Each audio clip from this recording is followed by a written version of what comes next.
Hello friends. आज हम बात करेंगे ऐसे स्टॉक्स के बारे में जो पहले तो नीचे ही गिरते जाते हैं और उनमें से कई स्टॉक रिवर्सल देके मल्टी बैगर बन जाते हैं, जैसे जोमेटो। डिक्सन टैग भी शुरुआत में गिरा, सिगाची, आइडिया फोर्ज।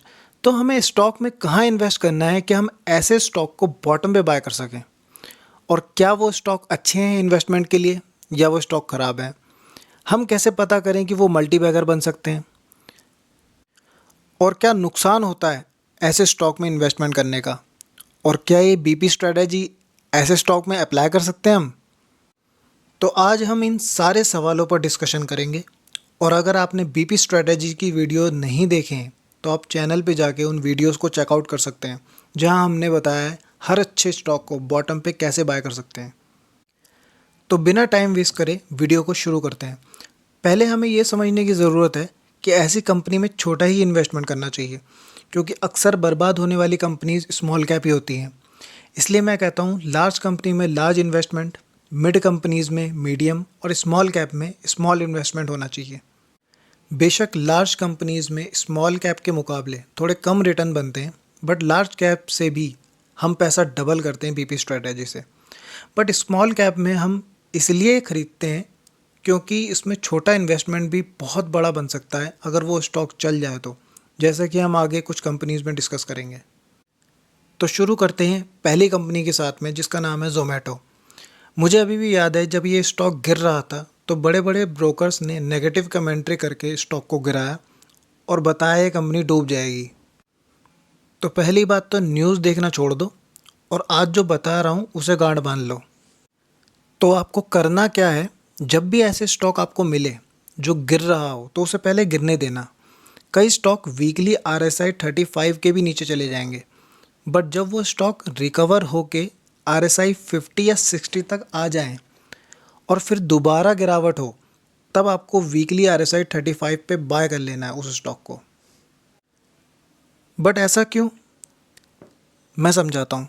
जब स्टॉक गिर रहा होता है तो बैड न्यूज़ की लाइन लगी हुई होती है, बट बड़े प्लेयर्स को ये पता चल जाता है कि अब इसमें कुछ अच्छा होने वाला है, क्योंकि उनके पास पहले ही न्यूज़ आ जाती है। तो ट्रेडर्स उस स्टॉक को ऊपर लेके जाते हैं।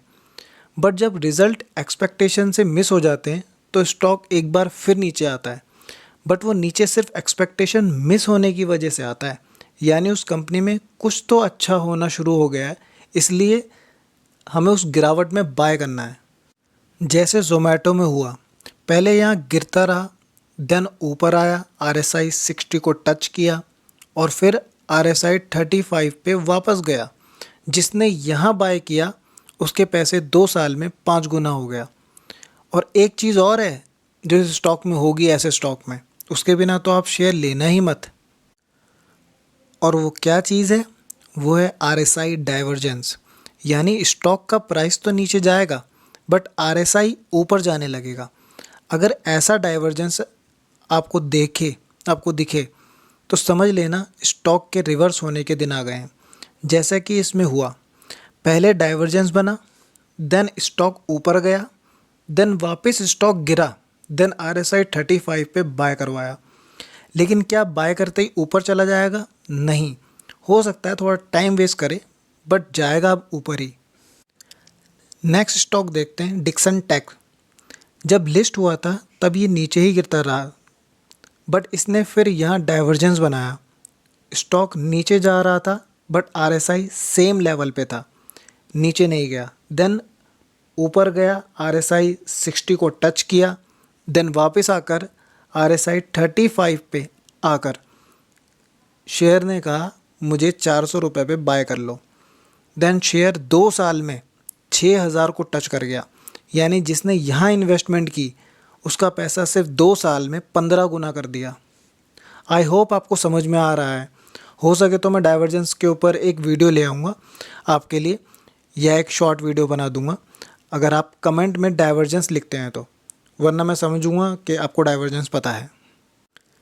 चलो नेक्स्ट स्टॉक, सिगाची। अगेन वही पैटर्न देख रहे हो ना। पहले क्या देखना है, डाइवर्जेंस, स्टॉक नीचे जा रहा है और RSI ऊपर जा रहा है।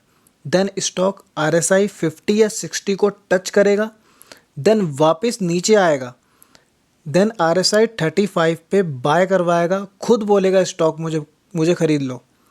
इसने 22 रुपये पे ख़रीदवाया और 95 रुपये तक गया, यानी इन्वेस्टर का पैसा 1 साल में 4 गुना हो गया था। अब लास्ट स्टॉक आइडिया फॉर्ज। अब समझ लो इसमें क्या हो रहा है। डाइवर्जेंस बन चुका है, शेयर RSI 60 को टच करके वापस आ रहा है। देन RSI 35 पे आते ही बाय करने को खुद बोलेगा स्टॉक। आई होप आपको समझ आ गया होगा क्या करना है। लेकिन अब ताव में आकर अपना सारा पैसा मत लगा देना। छोटी कंपनी छोटा इन्वेस्टमेंट, ये याद रखना, वरना ऐसे स्टॉक भी बता सकता हूँ मैं जो फेल हो गए, जैसे पेटीएम चार्ट देखो। इसीलिए मैंने कहा छोटा इन्वेस्टमेंट करो, बाई चांस डूब गया तो छोटा इन्वेस्टमेंट डूबेगा, और अगर चल गया तो लार्ज कैप से कहीं ज़्यादा रिटर्न दे देगा। सो जो भी करो सोच समझ कर करना। मेरा काम आपको BP स्ट्रेटजी का तीसरा पार्ट देना था, सो दे दिया। सो मिलते हैं फिर नेक्स्ट वीडियो में, तब तक के लिए जय हिंद।